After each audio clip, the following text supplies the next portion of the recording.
O prefeito Fernando Haddad sancionou na semana passada a lei que vai dar créditos para quem usar a bicicleta para se locomover na capital.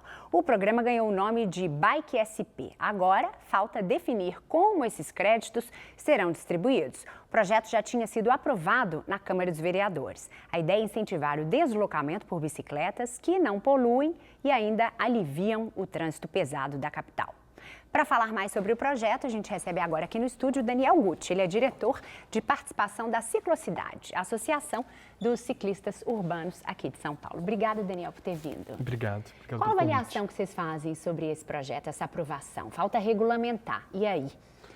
Olha, em primeiro lugar, a proposta, a ideia dele em si, ela é muito bem-vinda, uma vez que ela parte de uma lógica muito interessante de você devolver para quem opta pela bicicleta como seu meio de transporte os créditos que essa pessoa gera para a sociedade, para a cidade de São Paulo de maneira geral.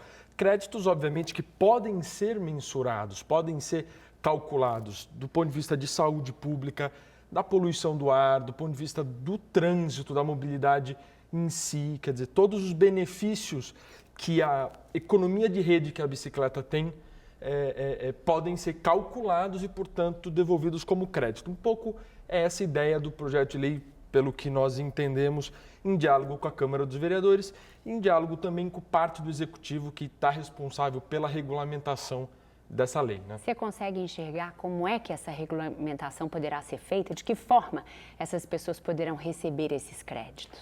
Olha, o projeto de lei, a lei agora, né, sancionada, ela estabelece um parâmetro de migração modal, ou seja, daqueles que se utilizam hoje do transporte individual motorizado e de quem usa o transporte coletivo na cidade. Carro ou ônibus? Carro ou ônibus, mas ela não estabelece ainda como vai ser feito, se vai ser feito através do percurso pedalado, a fiscalização, como controlar, como saber se a pessoa está usando, o quanto ela está usando.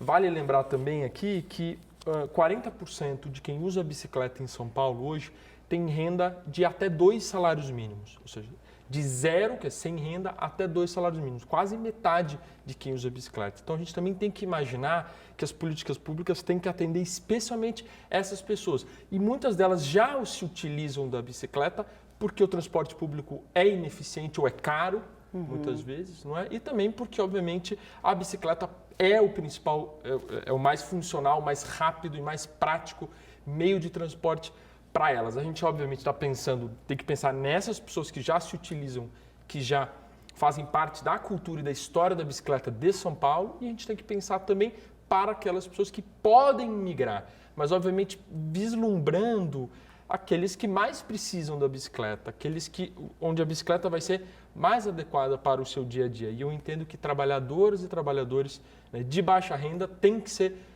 olhados, a política pública tem que ser para eles. E aí eu questiono como a gente vai fazer esse acompanhamento, uma vez que está muito associado ao controle. E aí a gente não tem, obviamente, ainda pleno acesso a aplicativos, as pessoas não têm pleno acesso ainda a quantos de fato andam com smartphones ligados, com 3G ligado o tempo todo para a gente conseguir fazer. Então ainda tem um longo caminho. Um longo caminho para pensar na regulamentação. E aí a gente tem a Câmara Temática da Bicicleta no Conselho de Trânsito e Transportes, que a lei foi aprovada com essa ressalva de que a regulamentação tem que ser discutida com a Câmara Temática. Então nós vamos, a partir desse momento, sentar com o Executivo, com a Secretaria de Transportes, Finanças e com a SP Negócios, justamente para desenhar uma regulamentação que garanta a essência do projeto, que é boa, que é devolver para quem usa a bicicleta aquilo que ele gera de economia,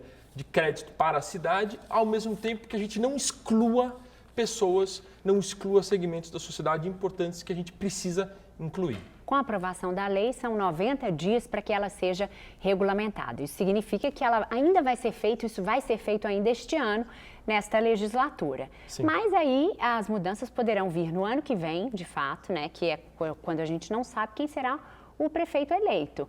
Vocês têm alguma preocupação com esses avanços que vêm sendo conquistados? Como é que vocês avaliam? A gente tem uma preocupação com a política cicloviária de maneira geral, não apenas, obviamente, com essa lei.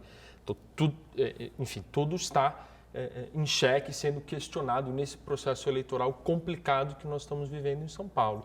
A gente tem, obviamente, muito receio de ter retrocessos, mas a gente entende que a sociedade amadureceu o entendimento, o debate avançou, né, de maneira geral, e a gente tem marcos legais que nos garantem que essa política vai ser continuada, seja o plano diretor estratégico, seja a política nacional de mobilidade urbana, seja o próprio plano municipal de mobilidade urbana, que tem no seu desenho para a política cicloviária uma projeção ano a ano, até 2030, de implementação de infraestrutura cicloviária e de políticas e do sistema cicloviário. Então a gente entende que, mesmo que regulamentando essa lei ainda nessa gestão, se houver troca de gestão, a gente entende que há um cenário amadurecido o suficiente para que a gente tenha continuidade nas políticas e, obviamente, ampliação delas e não retrocessos. Bacana, obrigada, parabéns pelo trabalho. A gente vai continuar acompanhando para ver como é que isso vai para frente. Obrigado. Eu falei com o Daniel Gucci, que ele é diretor do Ciclo Cidade. Obrigada. Até a próxima.